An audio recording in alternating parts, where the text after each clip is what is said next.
क्या हो रहा है बांकीपुर में? बांकीपुर में चुनाव चल रहा है। चुनाव हम जीत चुके हैं। प्रशांत किशोर हुंकार भर रहे हैं। कौन है? अरे आप लोग तो पुराने साथी रहे। किशोर है। किशोर हैं, किशोर ही रहेंगे। और ये जो पोनी टेल लगा के आजकल घूमते हैं ना, तो पोनी टेल कभी शिखा नहीं बनती। वो कह रहे हैं कि हम ढकेल दिए हैं इस बार। पिछली बार हम चुनाव मैदान में नहीं उतरे, प्रत्याशी नहीं थे, इस बार प्रत्याशी हैं। तो क्या कहेंगे कि हम धकिया दिए गए हैं? वो तो ये ना कहेंगे कि धकेल दिए हैं। और क्या कहेंगे? पढ़े रहने दीजिए, कोई बात नहीं। अच्छी बात है। लोकतंत्र में चुनाव लड़ने का हमेशा स्वागत करना चाहिए। हम संगठनात्मक पार्टी है ना, हवाई नहीं ना है। कुकुर मुत्ता की तरह उगे और चुनाव के बाद गायब हो गए। तो कुकुर मुत्ता की तरह जो उगते हैं वो ऐसी बात करते हैं। रिपब्लिक भारत का मंथन कार्यक्रम चल रहा है और राजनीतिक हलकों में भी भैया भारी भरकम मंथन चल रहा है। अरे उत्तर प्रदेश में 2027 का विधानसभा चुनाव है और उससे पहले बिहार में बांकीपुर में उपचुनाव है और इसको लेकर बीजेपी बड़ा मजबूती से काम कर रही है। और इसी पर बातचीत करने के लिए बीजेपी के तेज तर्रार प्रवक्ता अजय आलोक जी हमारे साथ हैं। सर, क्या हो रहा है बांकीपुर में? बांकीपुर में चुनाव चल रहा है। चुनाव हम जीत चुके हैं। वोट डला ही नहीं महाराज, चुनाव जीत चुके हैं। बांकीपुर की जनता अपना निर्णय सुना चुकी है। हम मेहनत कर रहे हैं। भारतीय जनता पार्टी का एक एक कार्यकर्ता मेहनत कर रहा है कि हमारे राष्ट्रीय अध्यक्ष जिन्होंने 50,000 वोटों से ये चुनाव जीता था, हम उनको ये सीट 65 से 70,000 जीत के उनको ये सीट तोहफे में लें। इसके लिए भारतीय जनता पार्टी का एक एक कार्यकर्ता मेहनत कर रहा है। चुनाव तो हम जीत चुके हैं। चुनाव जीत चुके हैं।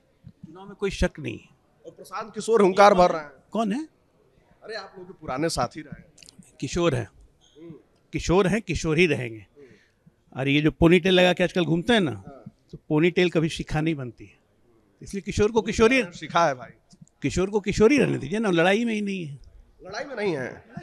वो कह रहे हैं कि हम ढकेल दिए हैं इस बार। पिछली बार हम चुनाव मैदान में नहीं उतरे, प्रत्याशी नहीं थे, इस बार प्रत्याशी हैं। तो क्या कहेंगे कि हम धकिया दिए गए हैं? वो तो ये ना कहेंगे कि धकेल दिए हैं। और क्या कहेंगे? पढ़े रहने दीजिए, कोई बात नहीं। अच्छी बात है। लोकतंत्र में चुनाव लड़ने का हमेशा स्वागत करना चाहिए। फाइनल है। हाँ, उसमें कोई शक नहीं है। कोई शक और शुभा नहीं। कि परेशान हो गए हैं लोग, ये लोग सब लोग मिलकर एक व्यक्ति के पीछे पड़े हुए हैं क्योंकि डर गए हैं। हम राजनीतिक दल हैं कि कोई निर्दलीय लड़ रहे हैं? जब राजनीतिक दल लड़ता है तो उसका संगठन लड़ता है। हर बूथ पे हमारा संगठन है। हर बूथ पे हर वोट के लिए हम लड़ते हैं। हर बूथ के हर आदमी को खींच के बूथ पे लाते हैं कि वोट दो। हम संगठनात्मक पार्टी है ना, हवाई नहीं ना है। कुकुर मुत्ता की तरह उगे और चुनाव के बाद गायब हो गए। तो कुकुर मुत्ता की तरह जो उगते हैं वो ऐसी बात करते हैं। जो कुकुर मुत्ता की तरह उगेंगे, कुकुर मुत्ता समझते हैं ना, फंगस। तो फंगस का क्या होता है? कुछ दिन के लिए उगता है फिर गायब हो जाता है। वैसे ही बरसात है, फंगस उगेगा, फिर चुनाव बाद गायब हो जाएंगे। नजर आए थे पिछले 4 महीना में। नवंबर में चुनाव हुआ था, उसके कब नजर आए?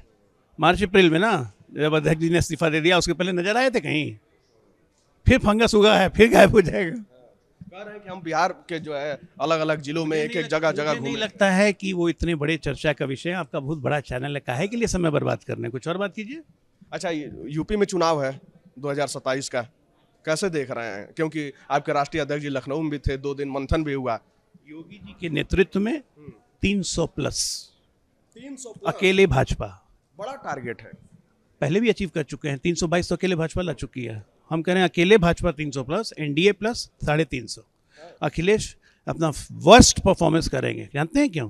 कोई दुविधा में सब पड़े, माया मिली न राम। भाईजान को छोड़ के सनातन समाजवाद कर रहे हैं ना भाईजान मिलेंगे, हिंदू तो कभी मिला ही नहीं था। क्योंकि जिसको अयोध्या को जो रामलला की भूमि न माने वो हिंदू नहीं, अभागा है। अच्छा, अभी आपने अखिलेश यादव का जिक्र किया, पीडीए की बात कर रहे हैं। कह रहे हैं कि पिछड़ा दलित अल्पसंख्यक हमारे साथ है और पीडीए की बात करके हम चुनाव जीत जाएंगे क्योंकि लोकसभा में हमने दिखा दिया है। देखिए, काट की हांडी बार बार नहीं चढ़ती है। धूर्तता एक ही बार चलती है, बार बार नहीं चलती है। तो एक बार धूर्तता चल गई 24 में। अब पीडीए का मतलब है, अखिलेश के लिए है पक्का धूर्त आदमी। पक्का धूर्त आदमी। तो धूर्तता बार बार नहीं चलती है। ना उत्तर प्रदेश की ना देश की जनता इतने मूर्ख। अच्छा, अभी आपने राम मंदिर का जिक्र किया। राम मंदिर के मुद्दे को लेकर पूरा विपक्ष हमलावर है। क्या इसका फायदा विपक्ष को मिलेगा? राम मंदिर के मुद्दे पे किस बात पे हमलावर है? जिन्होंने चोरी की वो जेल में है। पहले बोला एसआईटी क्यों नहीं बनाई, एसआईटी क्यों नहीं बनाई, जांच क्यों नहीं करवाई, जांच हो गया, एसआईटी हो गई, एफआईआर क्यों नहीं हुआ, एफआईआर हो गया, जेल क्यों नहीं हुआ, सब जेल चले गए, इस्तीफा क्यों नहीं हुआ, इस्तीफा हो गया, बाकी लोग भी जेल जा रहे हैं, और भी नए नए चीज़ खुल के आ रही है, कॉल रिकॉर्ड्स भी आ रहे हैं। अभी बहुत लोग को बुलाया जाएगा समन के लिए।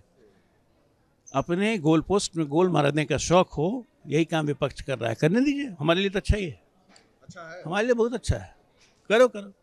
जो नाम अल्लाह को कहीं माने नहीं, जिन्होंने नाम के अस्तित्व को नहीं माना, आज उनको सनातन समाजवाद दिख रहा है। वाह, हाय रे समाज, की बात कर रहे हैं। सनातन समाजवाद इसको क्या कहते हैं? इसलिए मैंने कह रहा है कि दुविधा में सब पड़े माया मिली ने राम, भाईजान भी गया इस बार। अच्छा, पिछली बार भी 2 लड़कों की जोड़ी उत्तर प्रदेश में उतरी थी, इस बार भी उतरने की तैयारी है, तो क्या ये कुछ कमाल कर पाएंगे? भाई 10 साल से तो उतर ही न रहे हैं, 2014 से उतर रहे हैं, और कब साथ में नहीं थे। एक 24 को अपवाद मान लीजिए, तो हर बार तो मुँह की खाई है, चाहे बुआ भतीजा हो, चाहे 2 लड़के हों, चाहे कोई हो, हमें तो सबसे लड़ना है। हाँ, तो हम अपनी तैयारी के साथ जा रहे हैं। और योगी जी ने जो परचम बुलंद कर दिया है उत्तर प्रदेश में, एक तरफा चुनाव जाएगा। प्रधानमंत्री मोदी जी के नेतृत्व में योगी जी ने जो काम किया उसका कोई मुकाबला नहीं है। अरे उत्तर प्रदेश देश के टॉप 3 राज्यों में आ गया साहब। एक्सप्रेसवे स्टेट कहते हैं उसको। यहाँ से लखनऊ 5 घंटे में पहुँच जाइएगा। ये क्या जनता देख नहीं रही? मूर्ख है जनता। अच्छा, बाई रोड बिहार गए कि नहीं आप? मैं तो अक्सर जाते रहता हूँ, 10 घंटे में पहुँच जाते हैं। खट खट खट खटाखट। अरे खट खटाखट तो वोट पड़ रहा था भाई। देखिए कैसा वोट पड़ा है, कितना अच्छा वोट पड़ा बिहार में, कितना अच्छा वोट पड़ा बंगाल में, खटाखट खटाखट खटाखट। वैसे ही वोट पड़ेगा यूपी में, खटाखट खटाखट खटाखट। साफ कौन होगा? स्वाभाविक है, जो बंगाल में साफ हुए, जो बिहार में साफ हुए, जो दिल्ली में साफ हुए, वही उत्तर प्रदेश में भी साफ होंगे। सब तो एक ही थाली के चट्टे बट्टे हैं, कोई अलग थोड़ी ना है। चुनाव में आते एक हो जाते हैं। चलिए, कभी एक नहीं हो सकते हैं, केकड़ा है। एक चढ़ेगा दूसरा खींचेगा, एक चढ़ेगा दूसरा खींचेगा, सब केकड़े हैं। आप कह रहे हैं एक नहीं हो सकते हैं, वो लोग कहते हैं हम लोग सब लोग एक हैं, एक होकर जो है लड़ेंगे। राजनीतिक केकड़े हैं, कोई फर्क नहीं है। इनकी असलियत से जनता वाकिफ हो चुकी है, तो काहे के लिए इन पर दिमाग खराब कर रहे हैं? हम लोग कंस्ट्रक्टिव आदमी है, थोड़ा पॉजिटिव बात करते हैं। इन लोग से बात कीजिएगा, इन लोग के बारे में बात कीजिएगा, दिमाग में और नेगेटिविटी आएगी। छोड़िए। यानी कि अब आपके तरफ से जो है 350 प्लस एनडीए है उत्तर प्रदेश में। बिल्कुल। और बाकी पूरा आपने कहा 65,000 वोटों के अंतर। बाकीपुर ना 65 नहीं 70, टारगेट हमारा 70 है। 5,000 बढ़ा दिए आप इतने। मैंने कहा कि 65 से 70,000 के बीच में हम लोग जीतेंगे बाकीपुर, यही हमारा टारगेट है। पक्का जी, 50% से ऊपर का मार्जिन। कोई शक ही नहीं। अरे 51,000 से जीत चुके थे भाई, जब पूरे राज्य का चुनाव था। अभी तो एक ही जगह चुनाव है।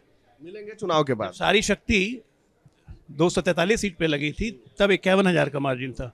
अब सारी शक्ति जब एक सीट पे लगेगी तब क्या मार्जिन होगा? बतिया से तो एतराज है विपक्ष को कि सारी शक्ति मिलकर एक सीट पे लगी हुई है, एक व्यक्ति के खिलाफ। हाँ, विपक्ष की हम चिंता करें कि हम बनाएं कि चूल्हे में जाए विपक्ष। चलिए, तो देखिए आगामी चुनाव से लेकर और वर्तमान के तमाम मुद्दों पर भी अजय आलोक जी ने अपनी राय रखी है। खैर, आपको क्या लगता है कि बांकीपुर और आगामी उत्तर प्रदेश विधानसभा चुनाव में आखिर क्या कुछ हो रहा है?